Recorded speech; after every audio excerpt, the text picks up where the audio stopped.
Ballet traces its origins to the Italian Renaissance, when it was developed as a court entertainment. During the 15th and 16th centuries, the dance technique became formalized.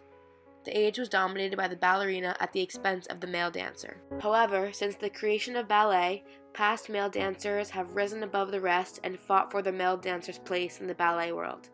It is because of these individuals' impact on the dance industry that male dancers exist today.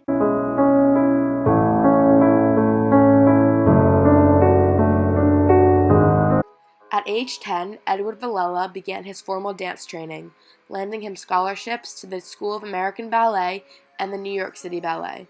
Villella not only confronted the stereotypes of being a male dancer in a female-dominated field, but because he was athletically built, he also broke the barrier of what a male ballet dancer looks like.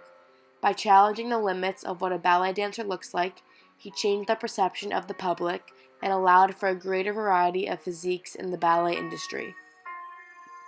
After suffering a severe hit to the head while playing baseball with his friends, Edward's mom dragged Villella as a punishment to watch his sister's ballet classes. When the girls in the ballet class began to do jumps, Villella ran into the class to join in with the girls. Realizing he could jump better than many in the class, his mom put him into dance attire and at only age 10 joined the ballet class. When Villella's mom took his sister to audition for the School of American Ballet, the instructors at the school begged for her to bring Edward into dance.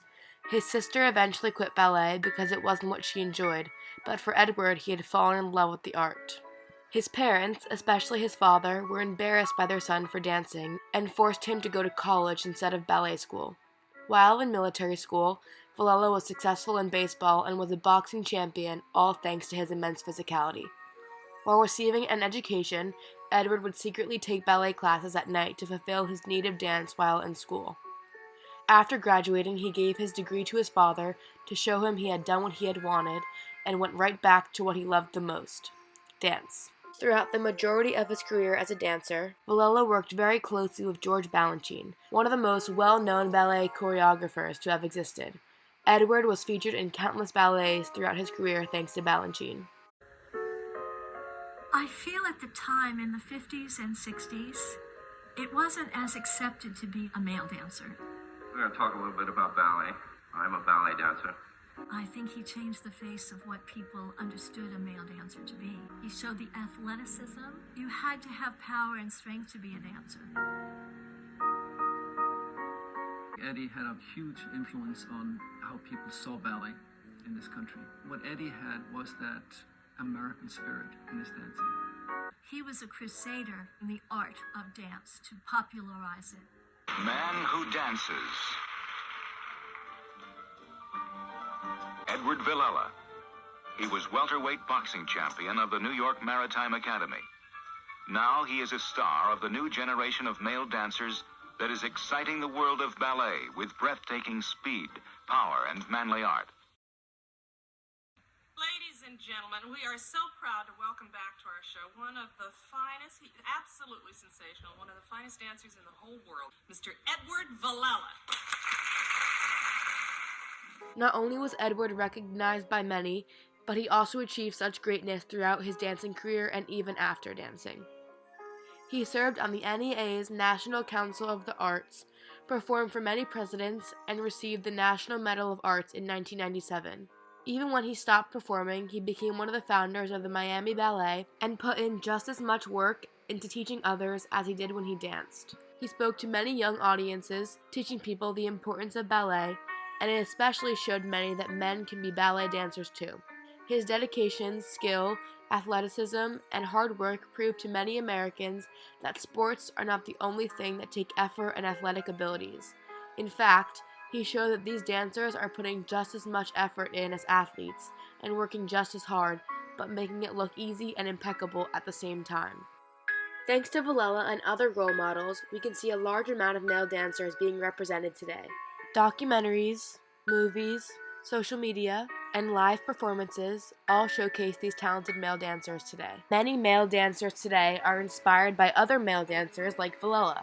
I went to see Billy Elliot when I was, I think 7 years old, and I think that was another moment when I was like, whoa, boys dance too. And I mean, that story is all about guys dancing. And it was so incredible to kind of see that. And it was so amazing to watch a kid doing all the things that he was doing and being up there and dancing his heart out. And that was so exciting to me because that's what I was like, that's what I want to do. When interviewing Patrick Frenette, a professional dancer at the American Ballet Theatre, he said, "Growing up, I had numerous inspirations from the ballet world to inspire me and to motivate me. Many of them were stars with the American Ballet Theatre, where I currently dance."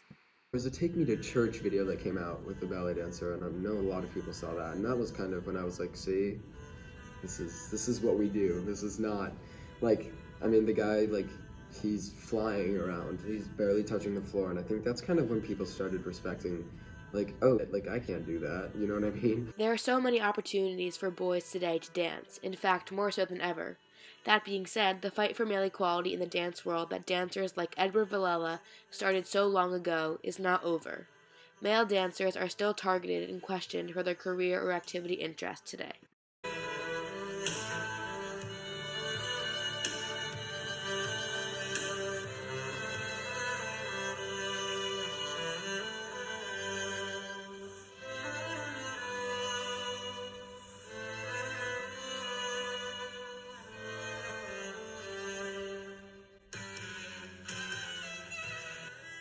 These professional dancers spend countless hours in the studio each day, plus more hours in the gym. They work out just as much as athletes, eat the same as athletes, put in as much effort as athletes, but get paid almost nothing compared to the athletes. The male athleticism behind ballet shocks most everyone I tell, Patrick says. We have to have clean diets, constantly maintain a healthy weight, get plenty of sleep, and most of us work out like CrossFit trainers and bodybuilders. Unfortunately, the main reason why these male ballet dancers aren't seen as equals is because of assumptions and lack of understanding and acceptance. I just want to see a little bit more recognition. I think that if it was understood more, that it would be respected, and then guys might feel so inclined as to try it out. And also just within the social world, just outside of ballet, I want people to understand why it's so important and why you have to be so strong to be able to do it. When asking Patrick what he would like to see in the future for men in ballet, he responded, "I dream to see the same level of representation for male dancers that society sees for all male athletes. I wish to see men of all races decked out in the latest fits from Adidas and Nike, dancing alongside America's most beloved basketball players. There are some dancers out there with big name sponsorships, but not nearly enough in comparison to sports teams. I wish to see TV networks discussing our training and performances in great detail, like ESPN covering the Super Bowl. Dance may be an art form at heart, but the physical demands of ballet equate those of sports in every regard, and actually surpass them in a variety of different ways. I know that one day soon, professional dancers will earn the accolades, media coverage, and appreciation from Western audiences that we deserve." Every male dancer has made huge strides for the industry. Although the fight for men in the ballet industry is not over, their voices are finally being heard. Ballet is not only beautiful and graceful, but it takes extreme athleticism and effort. It is because of people like Edward Villela that men are able to express themselves and continue to leap, twirl, and spin to success.